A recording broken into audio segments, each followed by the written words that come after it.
Bienvenue sur Tempête de cerveau, le podcast qui offre la parole à des personnes qui, de par leur spécificité, ne sont pas assez écoutées. Laissez-les s'exprimer et vous faire voyager à travers des tumultes d'idées au sein d'une tempête de cerveau. Thomas Edison. Bonjour, bonsoir et bienvenue dans ce nouvel épisode de Tempête de cerveau. Je suis avec la team originale, les OGs du tout premier épisode. Quentin. Bonjour. Olivier. Bonjour Jean-Loup. Isabelle. Bonjour Jean-Loup.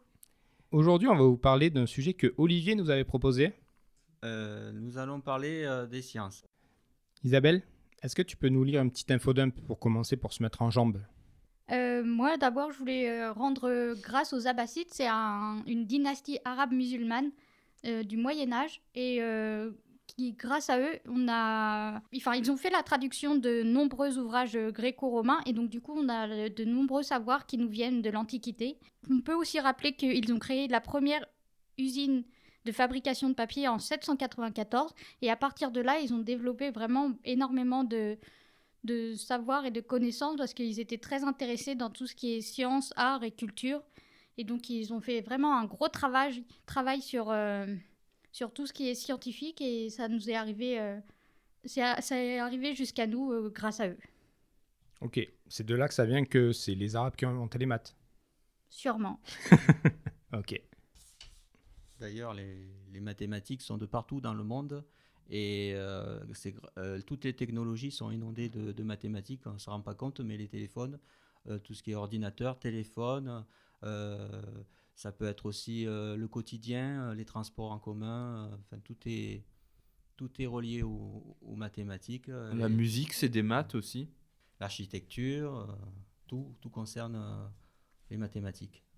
Quand on parle de science, qu'est-ce que ça vous évoque, vous ? Est-ce que c'est un truc qui vous amuse, qui vous intéresse ?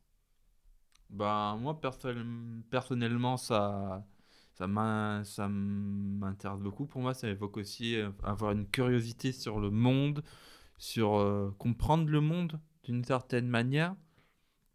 Et moi, il y a beaucoup de choses que je trouve amusant en science. C'est tout le côté expérimental, tout le côté... et même découvrir de nouvelles choses scientifiques, pour moi, je trouve ça quelque chose de très amusant. Et d'ailleurs, je trouve que la vulgarisation scientifique a fait beaucoup d'émissions ou même des séries de vulgarisation scientifique apporte aussi un côté amusant à la science, qui donne un intérêt en plus à la science, qui ne soit pas juste une matière, quoi.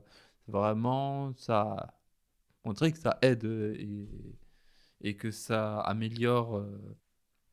Pour moi, les sciences, c'est avant tout de l'émerveillement, de la curiosité, mais aussi moi, je préfère l'amusement parce que quand j'étais petit, j'avais une mallette de jeux scientifiques. Et je regardais aussi en même temps des émissions comme Jamie Gourmand. C'est pas sorcier. C'est pas incroyable. sorcier. Mm.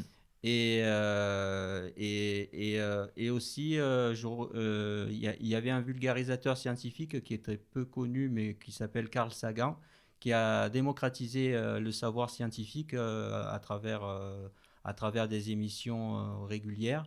Et il a notamment publié un livre qui s'appelle Cosmos, que je vous invite à découvrir, qui parle de toutes les sciences, et pas seulement, et un peu plus que des sciences, il évoque aussi l'astronomie, l'astrophysique.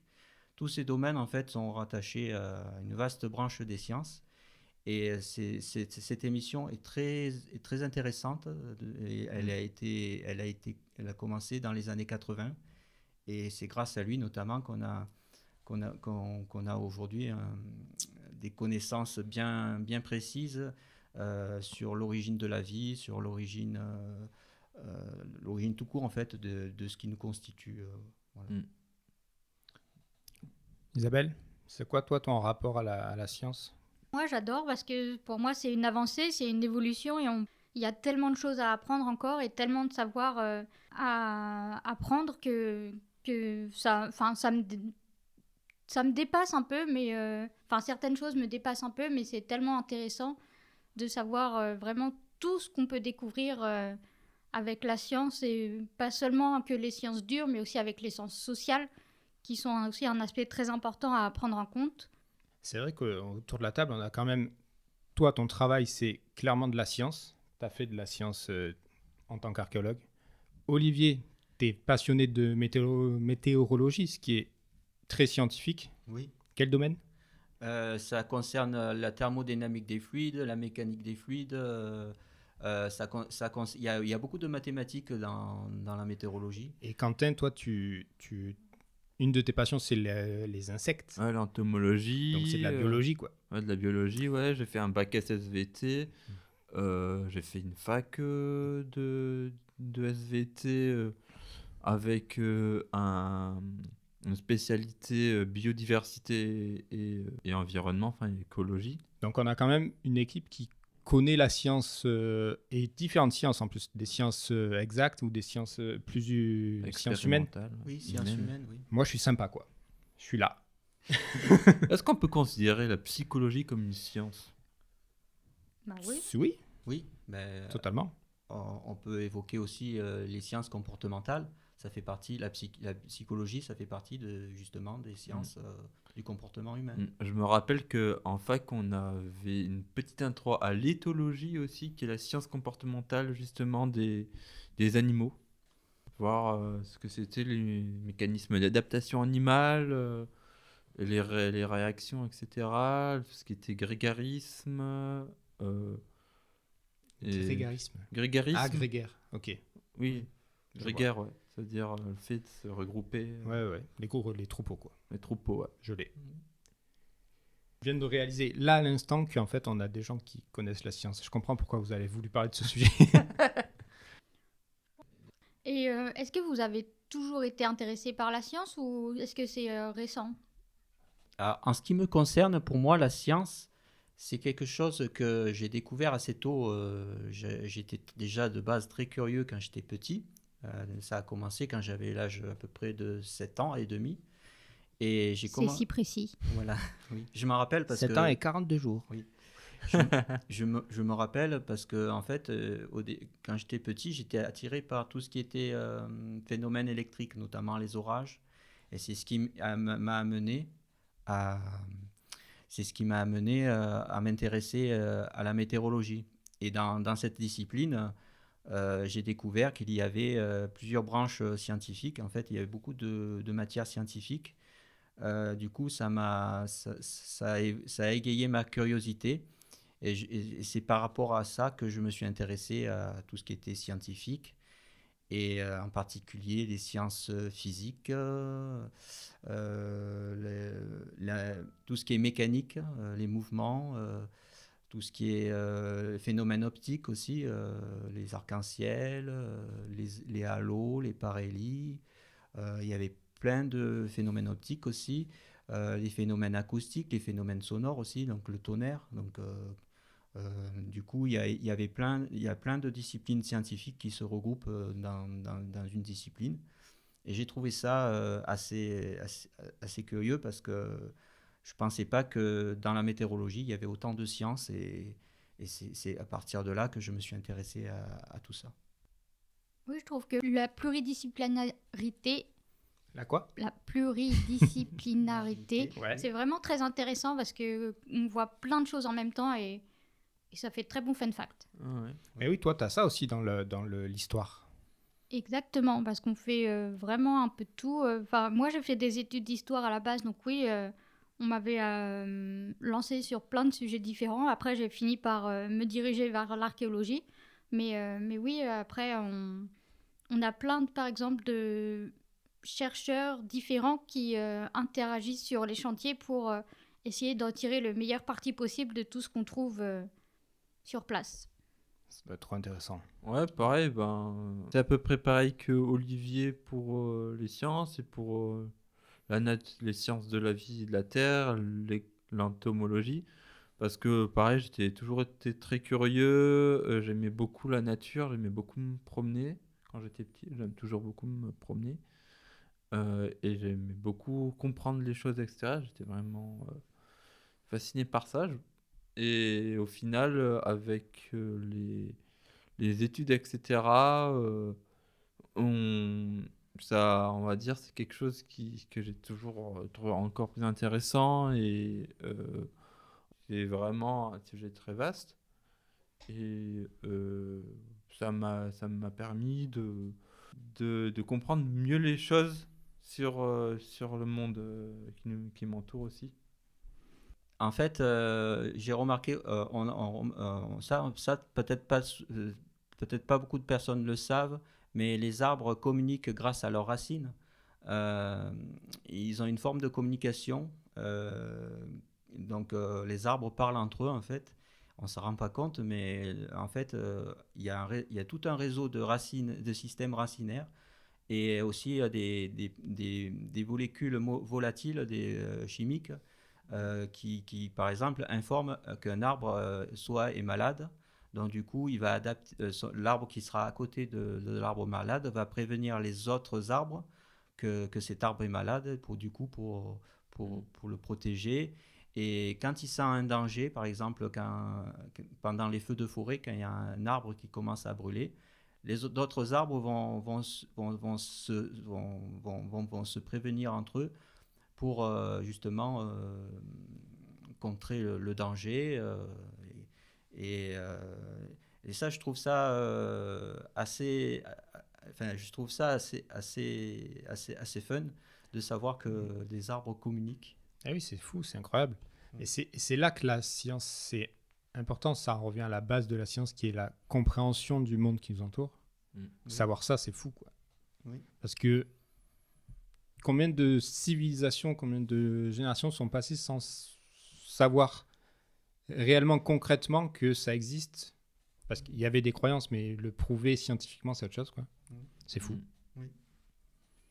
A contrario, je crois qu'il y a un type d'arbre, j'ai oublié son nom, mais qui tue les arbres autour de lui pour avoir plus de lumière et vivre plus longtemps. Oui. Tout est interconnecté dans la nature, y compris les végétaux, les animaux. En fait, on est dans Avatar. Tout à fait aussi. Un peu en moins bleu, mais ouais. Ouais, Oui.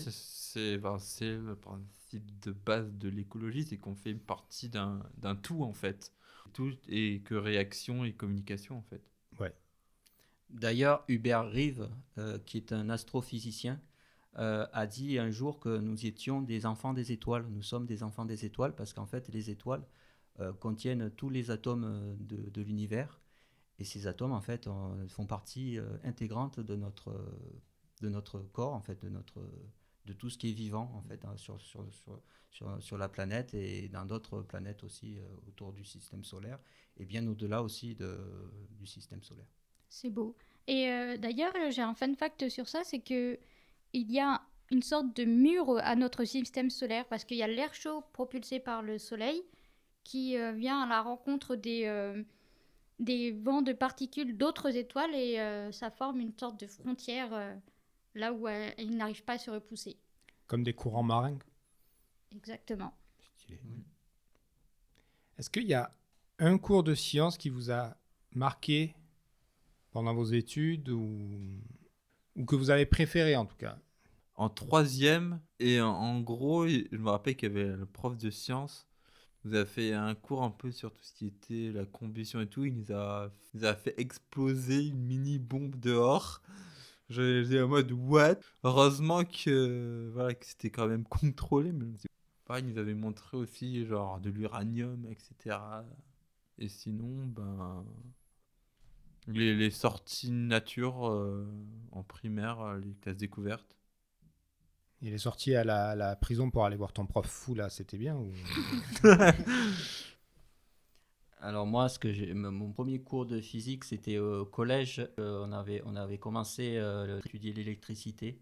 Et du coup, je trouvais ça trop bien de brancher des fils en dérivation, des circuits en série. Sur les petites ampoules et tout là. Voilà, sur les petites ampoules. Je me souviens très bien avoir fait exploser l'ampoule. Parce que j'ai pris les deux fiches rouges qui ont été censées brancher sur le petit truc et je les ai mis dans la prise de la paillasse. Aïe. L'ampoule, elle fait... Je réfléchis. Là, je vois pas trop. J'aimais bien quand on faisait des petits objets en technologie, mais sinon. Vous avez fait quoi en technologie comme objet, vous vous souvenez? Une lampe de poche Pas mal. et une radio. Pas mal. Moi, j'ai fait un dé électronique. C'était trop stylé. Quand tu bougeais le boîtier qui ressemblait à un dé, en fait, les numéros changeaient. Il y avait des diodes qui s'allumaient, ça faisait différents chiffres. Et du coup, je trouvais ça trop bien. Mes objets ont l'air si nuls maintenant. T'as quoi, toi? Moi, nous, on avait fait une petite horloge et tout. On avait dû couper et tout. C'était trop bien. Et on avait La fait même. aussi un mini panier de basket pour doigts. Pouf. Stylé. Trop bien. Moi, j'ai eu la petite horloge aussi. Mais c'est vraiment... En même temps, on a le même âge. On est allé au même moment au lycée. Moi, j'aurais aimé faire l'horloge. Au collège. Je sais pas si j'avais fait une horloge. Juste, je me rappelle qu'on avait fait une petite lampe de poche. Enfin, un porte-clés lampe de poche. Et. Mais une horloge, c'était une arnaque, hein, parce que tu prenais le boîtier de l'horloge et tu mettais les aiguilles dessus. Et moi, c'est tout ce que j'ai fait. Hein. Ah bon? Mais nous, on devait carrément faire le cadran et tout. Oui, bah, le cadran, oui, d'accord. Mais Non. c'est un rond, quoi. Non, nous, on pouvait faire tout ce qu'on voulait. En vrai, le C'est pire quand même que- juste me foutre un boîtier qui tourne. Alors oui, il n'y a pas grand-chose. T'as un petit fun fact? J'ai la réponse à la question universelle. Qui de l'œuf ou la poule vient en premier? Qui de l'œuf ou la poule vient Bah, en c'est premier? c'est évident, cette question. L'œuf. Mais évidemment, l'œuf. Oui. Tout à fait. Car les poules viennent des... Leurs ancêtres, c'était des reptiliens, donc il y avait des œufs. Mais Oui. bien sûr, c'est évident, cette question. Ah, d'ailleurs, connaissez-vous la loi de Murphy? Oui. Euh, Oui. Une chanson d'Adèle, d'Angèle. Oui, c'est J'ai aussi. raté ma blague. Mais en fait, quand on tombe la tartine par terre, elle tombe toujours côté confiture. Oui, bah, C'est la loi d'un milliardement maximum, on appelle ça aussi. c'est tout ce qui doit mal se passer va mal se passer. Mais bon. Ça fait partie des statistiques, c'est de probabilité. Donc du coup, on parle aussi de mathématiques et effectivement, on s'aperçoit que d'après ces statistiques, quand on tombe une biscotte par terre, ben, c'est souvent le côté où il y a la confiture et le beurre qui se retrouvent au sol, directement au sol. Oui, mais parce que c'est pas un 50-50. T'as pas 50% de chances qu'elle tombe d'un côté et 50% de chances qu'elle tombe de l'autre. Oui. Puisque d'un côté, tu as le poids de la confiture qui la Oui. fait forcément pencher vers le côté de la confiture. Oui, c'est vrai. Donc, en vrai, il n'y a pas une chance sur deux. Oui. Non, mais c'était pour illustrer, pour dire que les sciences, en fait, pour rendre les sciences ludiques, il faut toujours partir de situations de la vie courante, vie quotidienne, qui parlent à beaucoup de gens. Oui. Et pour ça, il y a un excellent ouvrage qui en parle, c'est sous forme de bande dessinée, ce qui parle des sciences. C'est Larry Gonick. Donc, pour ceux que ça intéresse, Larry Gonick, c'est un vulgarisateur qui fait des bandes dessinées humoristiques.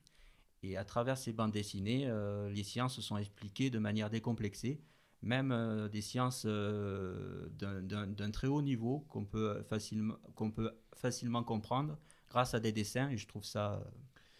C'est trop bien. Moi, à propos de vulgarisation, enfin, moi, une série que je commence à re-regarder, c'est Dr. Stone.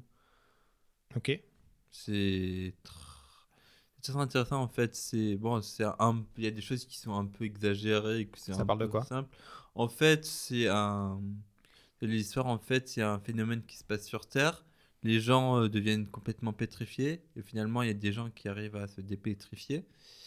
Mais du coup, il n'y a plus de civilisation, quoi. Du coup, ils essayent de faire revenir la civilisation grâce à la science, en fait. Ok. Et c'est de la vulgarisation? Oui, parce que du coup, il explique un peu comment fonctionne. Ils disent, alors on va faire ça pour avancer, pour Ok. évoluer, quoi. Mais c'est quoi comme support? C'est un manga et un animé. Ok. C'est vrai que la vulgarisation, ces dernières années, ça a pris un tournant parce que sur YouTube, il y a beaucoup de chaînes de vulgarisation qui ont émergé. Et moi, c'est ce rapport-là que j'ai plus avec la science que les rapports de l'école aujourd'hui. Est-ce que Vous savez de quand date la projection Mercator? C'est la projection des cartes, Oui. la Qui déformation sont de... erronées.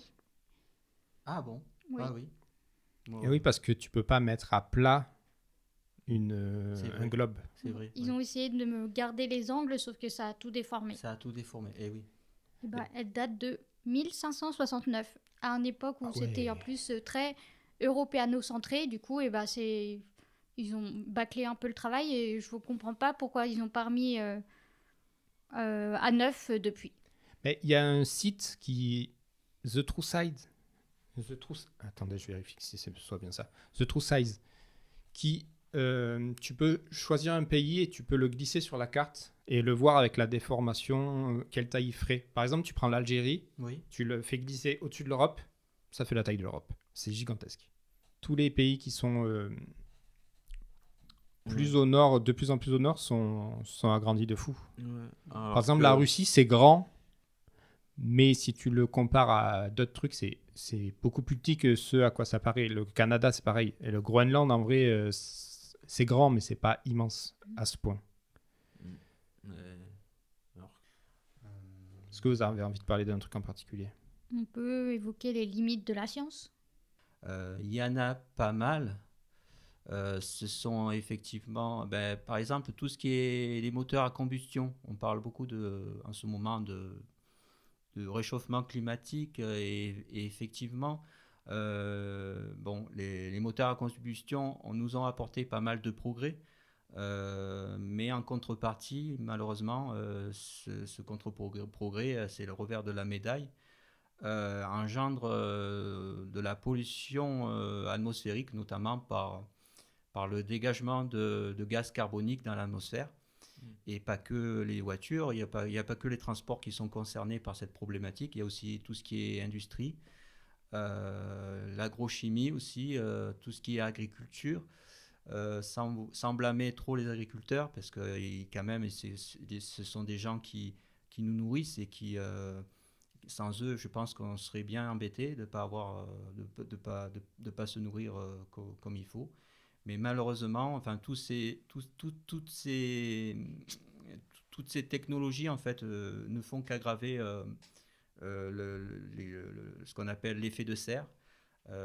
Donc les gaz carboniques en fait retiennent les rayons infrarouges qui viennent donc du soleil. Le soleil émet du rayonnement infrarouge.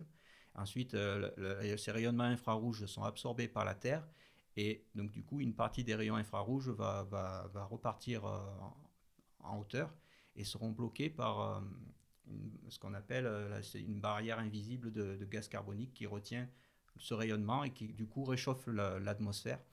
Et donc du coup, ça provoque pas mal de dérèglements climatiques, puisque plus de chaleur dans l'atmosphère crée forcément des perturbations météorologiques et à long terme,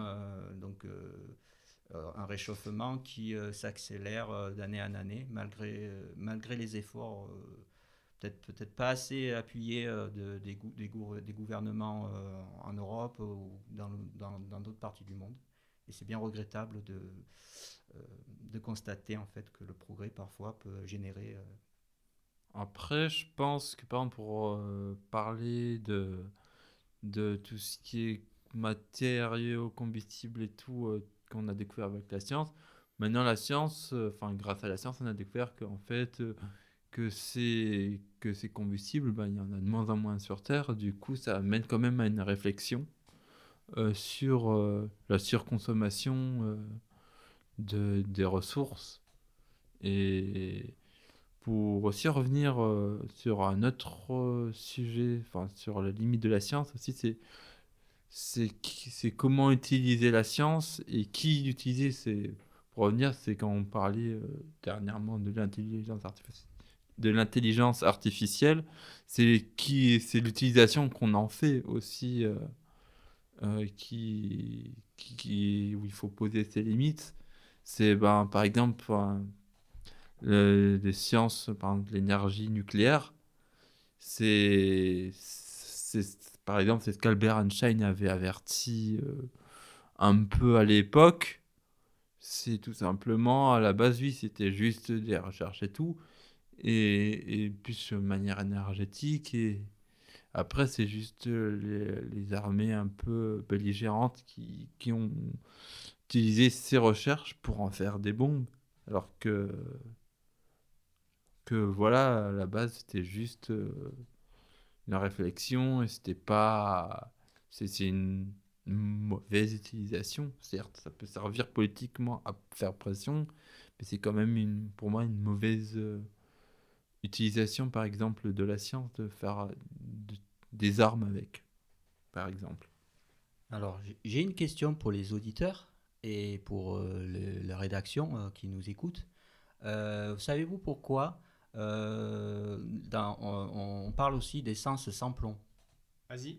Alors, c'est tout simplement parce qu'en fait, on s'est rendu compte dans les années 70, l'essence contenait du plomb. Et du coup, les émissions de plomb qu'il y avait dans l'atmosphère étaient tellement alarmantes qu'en fait, ça provoquait en fait, le fait de respirer ces particules de plomb, ça provoquait en fait des troubles neurologiques qui pouvaient être irréversibles.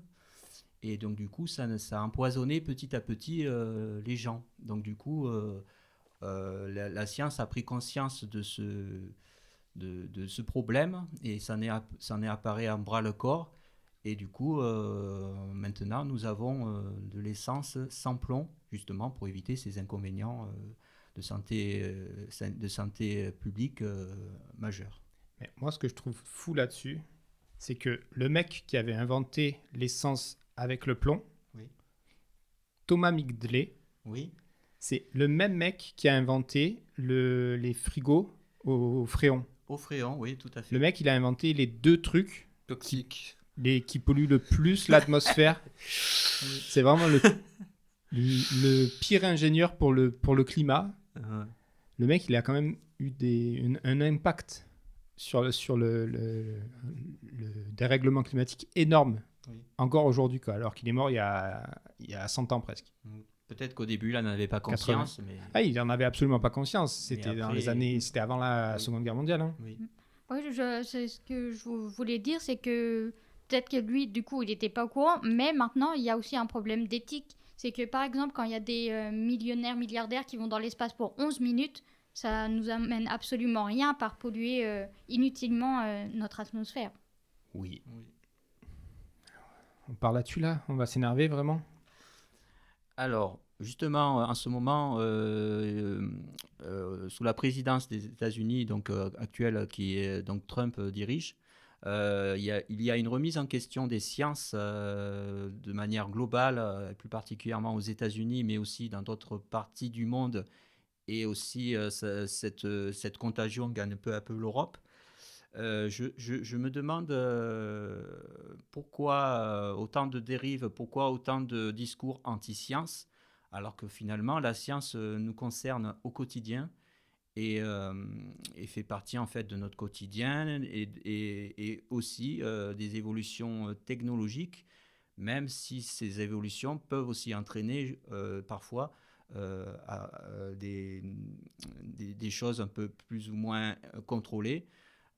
Du coup, on peut parler aussi de dérives, de dénialisme scientifique, notamment en ce qui concerne les sciences du climat, en particulier la climatologie.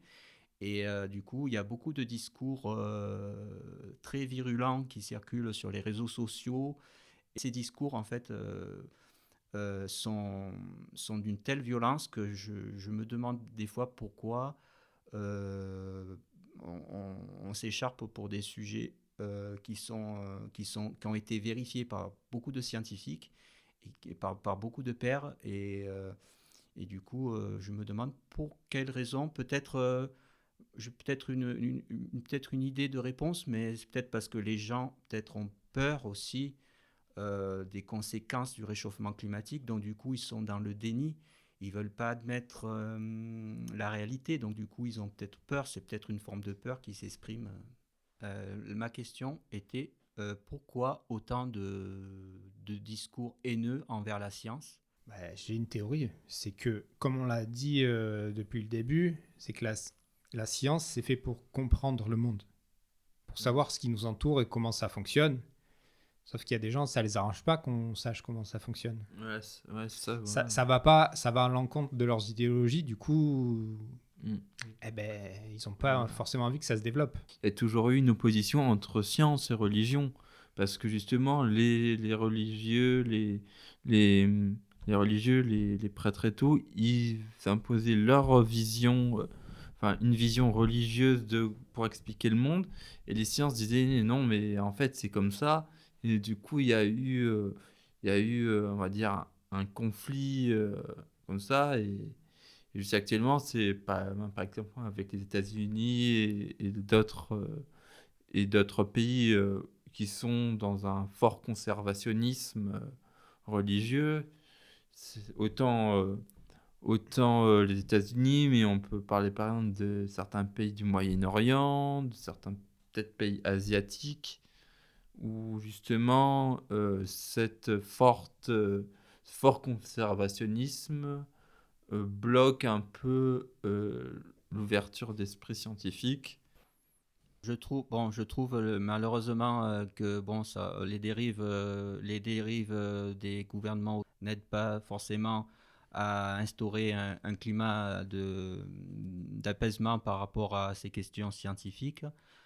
En revanche, je pense que ces personnes sont peut-être éloignées, peut-être de la science de manière, ils sont peut-être éloignés, peut-être culturellement par rapport à ces questions.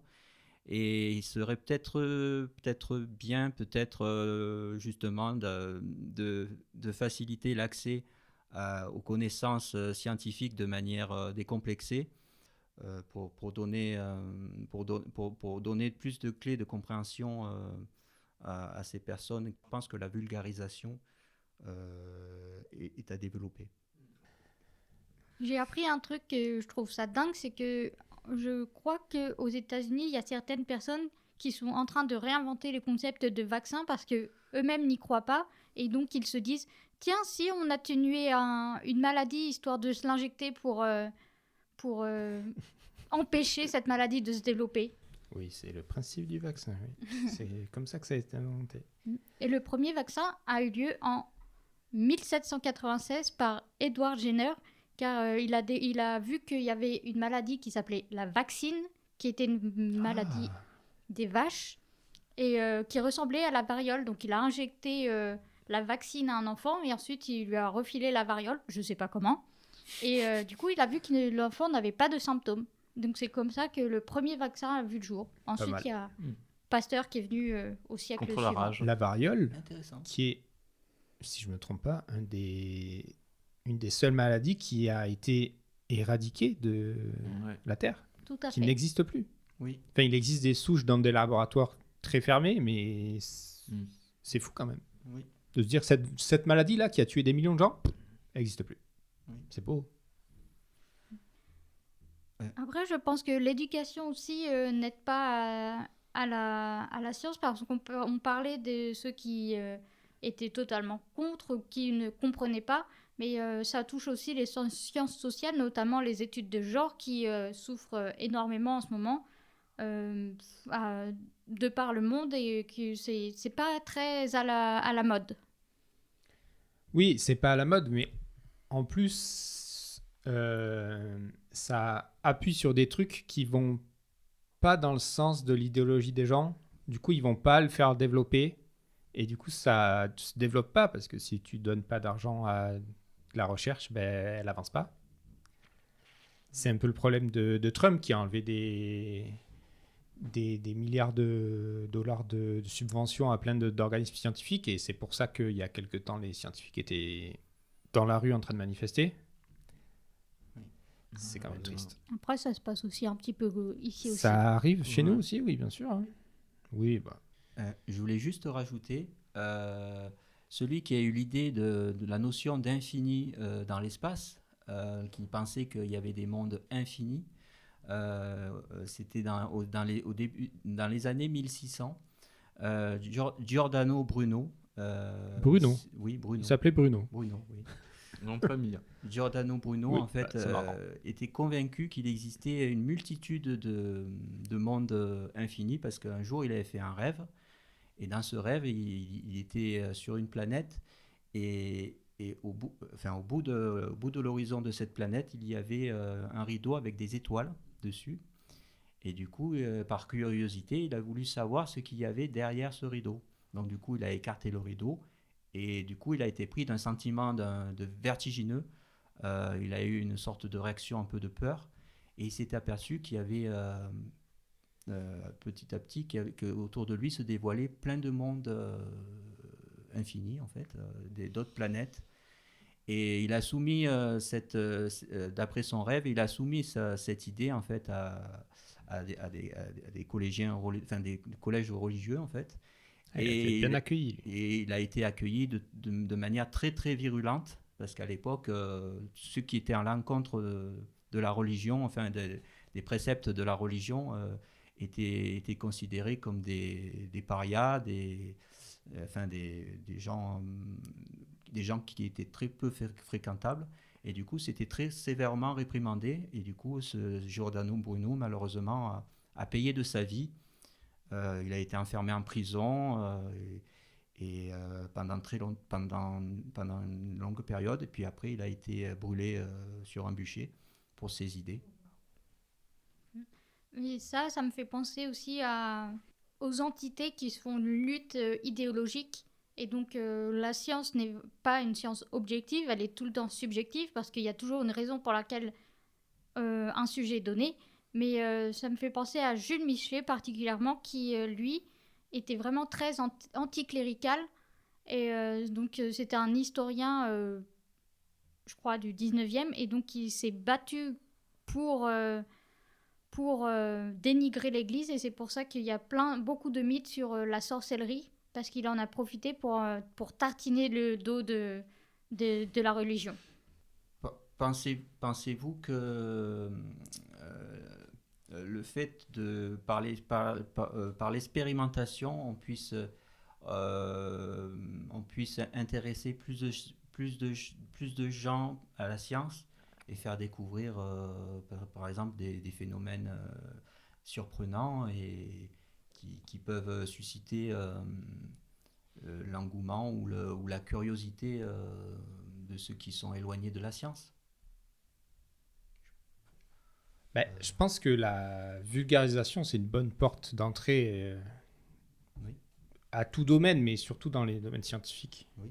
Et peut-être aussi en y rajoutant aussi un peu de l'humour aussi, parce que on peut aussi voir les choses de manière ludique, mais aussi, je pense à Larry Gonick pour ses bandes dessinées très, très hilarantes et que je vous conseille de lire, et qui est très, très drôle, et en même temps qui répond à des sujets complexes et qui démystifie un peu les sciences et les rendre plus accessibles à plus de gens aussi. Ben oui, regarde, dans C'est pas sorcier à l'époque, là, Jamie faisait...